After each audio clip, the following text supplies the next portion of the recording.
menginformasikan tentang infeksi luka operasi pasca bedah, analisis root cause, dan implementasi standar keselamatan pasien. Oke, yang pertama adalah latar belakang, definisi dampak dan analisis root cause, contoh kasus, standar keselamatan pasien, dan implementasi pencegahan, evaluasi dan monitoring, dan kesimpulan. Latar belakang yaitu infeksi luka operasi atau ILO merupakan salah satu infeksi nosokomial yang paling sering terjadi di rumah sakit. ILO dapat menimbulkan berbagai dampak seperti peningkatan lama rawat inap, beban biaya, bahkan peningkatan lama rawat dan risiko kematian pasien. Menurut data WHO, sekitar 2-5% pasien pasca operasi mengalami infeksi luka operasi, padahal sebagian besar kasus ini dapat dicegah melalui penerapan prinsip cuci tangan yang benar, sterilisasi, alat yang optimal, dan kepatuhan terhadap standar keselamatan pasien. Definisi dan dampak. Definisi infeksi luka operasi adalah infeksi yang muncul pada area luka pembedahan dalam waktu 30 hari setelah operasi atau dalam setahun bila ada limpahan. Dampaknya, luka berkelana, demam, nyeri, meningkatkan perawatan pasien lebih lama, biaya medis, meningkatkan risiko komplikasi berat seperti sepsis, turunnya kepercayaan pasien terhadap layanan kesehatan. ILO dikategorikan sebagai adverse event karena menyebabkan kerugian pada pasien dan seharusnya bisa dicegah jika prosedur pencegahan dijalankan dengan benar. Analisis root cause. Analisis akar masalah dilakukan untuk mengetahui penyebab utama terjadinya infeksi luka operasi.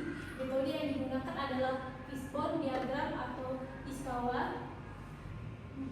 dengan hasil yaitu yang pertama adalah ISDM, metode, peralatan, lingkungan, dan pengawasan. Contoh kasus, seorang pasien pasca operasi laparotomi mengeluh nyeri hebat dan demam tinggi pada hari yang ketiga, luka operasi tanpa merah dan bernanah. Investigasi FCA, peranan petugas tidak dilakukan cuci tangan sesuai dengan langkah WHO. Kedua, alat operasi disterilkan tanpa indikator suhu dan autoklav. Tidak dilakukan pemeriksaan ulang kondisi luka setelah operasi.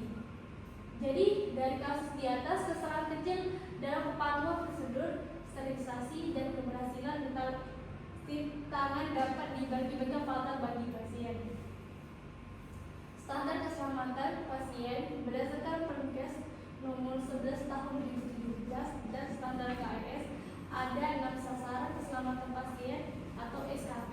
Infeksi luka operasi termasuk dalam SKP 5, pencegahan infeksi terkait pelayanan kesehatan. Poin penting SKP 5, petugas wajib mematuhi prinsip keberhasilan tanggal 5 momen WHO, digunakan alat steril dan lingkungan operasi bersih, edukasi pasien tentang perawatan luka pasca bedah, dan pemantauan ketat angka kejadian infeksi. Implementasi pencegahan. Untuk menekankan angka kejadian infeksi luka operasi diperlakukan implementasi langkah pencegahan yang menyeluruh, antara lain yaitu kebersihan tangan, sterilisasi alat, dan pengawasan dan audit, edukasi dan pelatihan. Evaluasi dan monitoring. Evaluasi dilakukan untuk menilaikan efektivitas program pencegahan infeksi luka operasi. Langkah evaluasi yang pertama monitor angka kejadian infeksi luka operasi per satu operasi, melakukan audit kepatuhan higienik setiap bulan, menyelidiki setiap kasus infeksi menggunakan FCA, root cause analysis, menyusunkan tindakan seperti pelatihan ulang, revisi SOP, atau peningkatan sarana cuci tangan. Tujuan menjaminkan sistem keselamatan pasien berjalan berkesinambungan dan angka ILO dapat ditekan minimalkan mungkin. Kesimpulan, infeksi luka operasi merupakan adverse event yang dapat dicegah. Analisis akar masalah atau FCA membantu menemukan penyebab utama dan langkah perbaikan. Implementasi SKP 5, pencegahan infeksi sangat penting dalam upaya keselamatan pasien. Kepatuhan terhadap kebersihan tangan dan sterilisasi alat adalah kunci utama keberhasilan. Sekian dan terima kasih.